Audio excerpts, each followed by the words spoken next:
चलिए तो हम लोग अब नेक्स्ट थ्योरम प्रूफ करने जा रहे हैं। ये भी आपका एनसीईआरटी में 6.8 मिल जाएगा और आरएस अग्रवाल में थ्योरम नंबर 2 मिल जाएगा। सेम चीज़ है।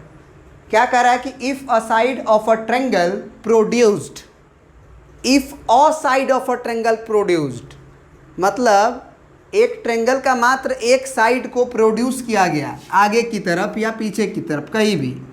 तो मान लीजिए ये आपका ट्रायंगल था, इसका एक साइड को हम आगे की तरफ प्रोड्यूस कर दिए। जैसे कि मान लीजिए ये आपका ए है, ये बी है और ये सी है।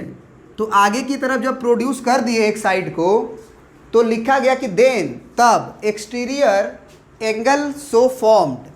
तो एक्सटीरियर एंगल बना। आपको बताए थे ना कि ये एंगल को इंटीरियर एंगल बोलते हैं और ये एंगल को एक्सटीरियर एंगल बोलते हैं। तो ये जो एक्सटीरियर एंगल बना है ना, एक्सटीरियर एंगल जो बना है वो एंगल क्या होता है।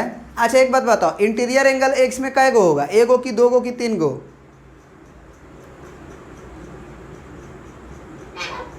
एक दो तीन, तीन गो ना हुआ। ये भी तो अंदरे वाला एंगल है, ये भी तो अंदरे का एंगल है, ये भी तो अंदरे का एंगल है।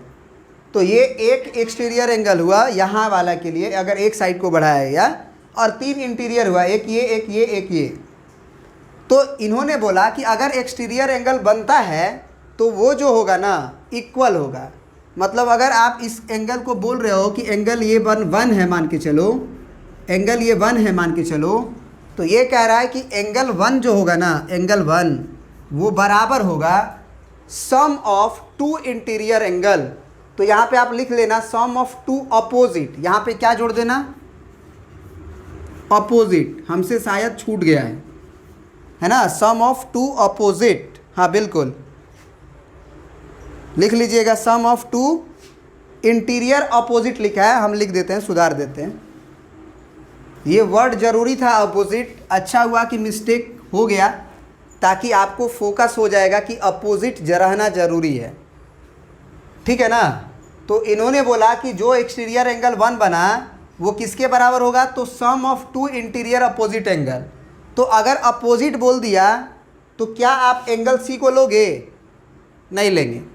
अपोजिट का मतलब जो एक्सटीरियर है ना उसके अंदर आते ही आप चले जाओ सामने। अपोजिट का मतलब होता है सामने। तो इस एंगल के जब अंदर आओगे तो सामने जब देखोगे तो ये एंगल एक ए मिलेगा और एक एंगल बी मिलेगा। तो इन्होंने बोला कि एंगल वन को प्रूफ करो कि वो angle A plus angle B के बराबर होगा। और ये हम बार बार यूज भी करेंगे। कोई भी हमको एक्सटीरियर एंगल मिलेगा तो हम कहेंगे कि देखो इन दोनों के जोड़ के वो बराबर होगा। तो उस समय बोलना कि जी सर हम जानते हैं। इस सर मत बोलना कि सर हम नहीं जानते ही कैसे हो गया। इसीलिए ये बातें अभी हम प्रूफ कर रहे हैं। ये आपको टू प्रूफ है। ये आपको क्या है? टू प्रूफ है। इसे प्रूफ करना है। गिवन क्या है? गिवन है कि इन ट्रायंगल ABC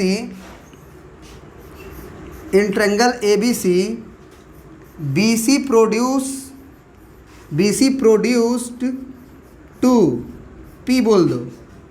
BC को हम लोग P तक प्रोड्यूस कर दिए, यही है गिवन में। और ये हमें प्रूफ करना है कि जो बाहर वाला एंगल वन है वो A और प्लस B के बराबर होगा। बहुत आसान है प्रूफ। देखो एक बात बताओ, क्या हम लोग ये बोल सकते हैं कि angle C plus angle one जो है वो 180 डिग्री होगा? Angle C plus angle one 180 degree होगा? बोलो। Because BP is a line. BP एक लाइन है, तो ये वाला एंगल C और ये वाला एंगल वन जोड़ने पे 180 डिग्री होगा। साथ ही साथ आप ये अभी पढ़ के आ रहे हो कि ट्रायंगल के तीनों एंगल का सम 180 डिग्री होता है। तो angle A plus angle B plus angle C का वैल्यू भी 180 डिग्री होगा, क्योंकि सम ऑफ एंगल्स ऑफ ट्रायंगल, यही अभी भी ना पढ़ के आ रहे हैं कि तीनों इंटरनल एंगल का सम 180 होगा। तो अब बताओ, दोनों का RHS बराबर है तो LHS भी बराबर होगा। तो फ्रॉम 1 and 2, या यूक्लिड साहब क्या बोले थे इसी चीज़ को?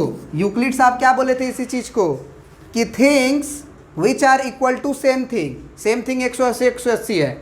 तो things which are equal to same things are also equal to each other, वो आपस में भी इक्वल होते हैं। इसी को मैथमेटिक्स में हम बोलते हैं कि RHS बराबर है तो LHS भी बराबर होगा। इस कारण से हम लिख देंगे कि एंगल C प्लस एंगल 1 बराबर angle A plus angle B plus angle C। क्या ये बात समझ में आया? उसके बाद एक तरीका है कि आप एंगल C को एंगल C से काट दो, और नहीं तो यूक्लिड साहब के हिसाब से ये बोलो कि अगर कोई चीज़ आपस में इक्वल है तो उसमें से अगर हम सेम थिंग घटाएंगे तो जो रिमाइंडर आएगा वो भी सेम आएगा। If you subtract equal numbers from same things then remainder will also be equal. यही था ना यूक्लिड साहब से? और नहीं तो आप जनरली आप मैथमेटिक्स में जो काटते हो कि एंगल 1 इधर भी है, एंगल 1 नहीं, एंगल C इधर भी है, एंगल C इधर भी है, कट जाएगा। क्योंकि वो जब बराबर के इधर आएगा तो माइनस में C होगा तो वो कट सकता है, या यूक्लिड साहब के हिसाब से। तो यहाँ से ये बात प्रूफ हो गया कि नहीं, एंगल 1 जो है वो angle A plus angle B के बराबर हो गया। बोलो। तो ये बातें ही हमें प्रूफ करनी थी कि एंगल जो 1 होगा बाहर वाला वो angle A plus angle B के बराबर होगा। समझ गए बात को? प्रिंट कर लीजिए इतना जल्दी से। देखो अभी जो थ्योरम पढ़े हो ना उसको तुम यूज करने में गलती करते हो, तो इसीलिए यूज सही से कर पाओ तो हम एक आध दो ठो एग्जाम्पल लेंगे और आपसे पूछेंगे। जैसे मान लो कि एक ये ट्रेंगल है ना, तो क्या एक एंगल मान लो ये 1 है, या आप कह लो, चलो नहीं कह मत लो, आप एंगल A मान लो इसको और B मान लो, कुछ होगा 30 डिग्री 40 डिग्री 50 डिग्री, एंगल जानते नहीं है, बस जनरली A और B मान लिए, और ये एंगल 1 मान लिए, ये एंगल 2 मान लिए, या इस एंगल को छोड़ो। तो क्या यहाँ पे हम ये लिख सकते हैं कि एंगल 2 जो होगा वो angle A plus angle B के बराबर होगा? बोलो। एक्सटीरियर एंगल प्रॉपर्टी से ये लिख सकते हैं कि नहीं? जल्दी बोलो। नहीं लिख सकते हैं, गलत है। यही जानना चाहते थे हम, बोल रहे थे ना कि गलती करोगे। एक्सटीरियर एंगल प्रॉपर्टी में क्या लिखवाया गया था कि इफ अ साइड प्रोड्यूस्ड, एक साइड को केवल प्रोड्यूस किया गया, हमने दोनों साइड को प्रोड्यूस किया है, इसको भी इसको भी किया है कि नहीं किया है? तो अगर दोनों को प्रोड्यूस कर दिए तो ये एंगल तो इसके बराबर हो जाएगा ना, वर्टिकल अपोजिट एंगल से। अब वर्टिकल अपोजिट एंगल से अगर ये इसके बराबर हो गया तो क्या ये एंगल 2 इस दोनों के सम के बराबर होता है कि ये वाला एंगल बराबर होता है? बाहर वाला ये वाला ना एंगल इसके इन दोनों के सम के बराबर होता है। याद आ रहा है कि नहीं? केवल एक को बढ़ाया गया है। तो इसीलिए याद रखना कि ट्रायंगल का मात्र एक साइड को बढ़ाया जाता है, वो जो है वो वाला एंगल बढ़ाने के बाद जो एक एंगल बनता है वो अंदर वाले दूर के दोनों एंगल के जोड़ के बराबर होता है। दूर वाले अंदर के इस दो के नहीं। अगर मान लो हम इसको एंगल 3 बोल रहे हैं तो एंगल 3 जो है होगा अंदर आने पे दूर वाले ए और बी के सम के बराबर होगा। दो के कोई लेन देन नहीं है उसको।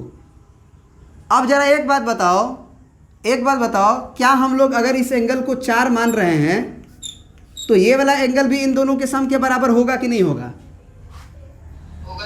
होगा, क्योंकि दो तरीका से देख सकते हो। एक तो 3 और 4 बराबर होगा वर्टिकल अपोजिट एंगल से।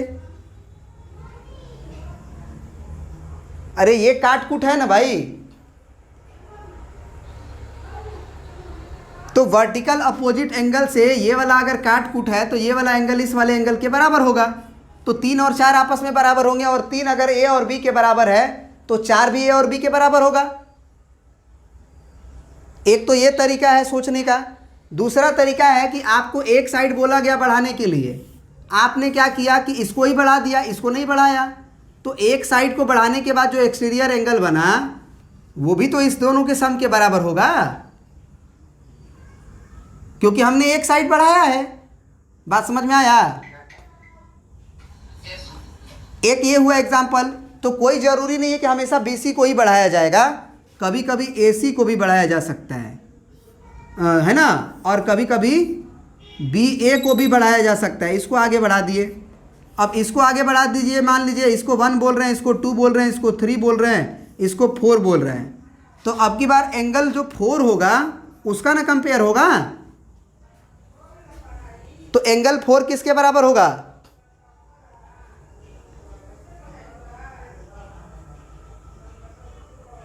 अरे भाई बोलोगे? एंगल 2 और एंगल 3 के, क्योंकि अंदर आने के बाद तुरंत जो होता है उसको नहीं, अपोजिट, सामने, अंदर जब आते हैं एक्सटीरियर एंगल के तो उसके सामने वाले एंगल के जोड़ के बराबर होता है। तो 3 और 2 के सम के बराबर होगा, याद रहेगा। फिर से एक और ले लेते हैं। ये एंगल 1 है, ये एंगल 2 है, ये एंगल 3 है, ये एंगल 4 है। अब बताओ एंगल 4 किसके बराबर होगा?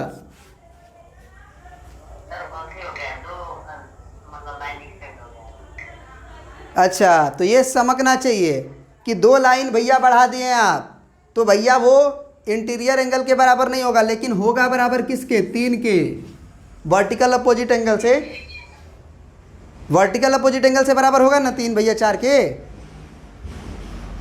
और अगर इसको मान लो हम एंगल 5 मान लेते हैं, तो अब जो है एंगल 5 जो है वो 1 और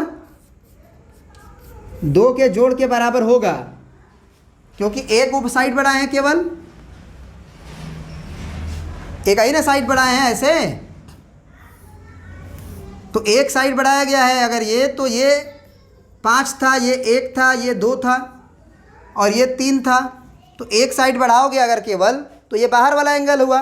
तो जब अंदर घुसे तो दूर वाला, ये नज़दीक वाला नहीं, ये 3 को नहीं लेंगे, दूर वाले एंगल के सम के बराबर होगा।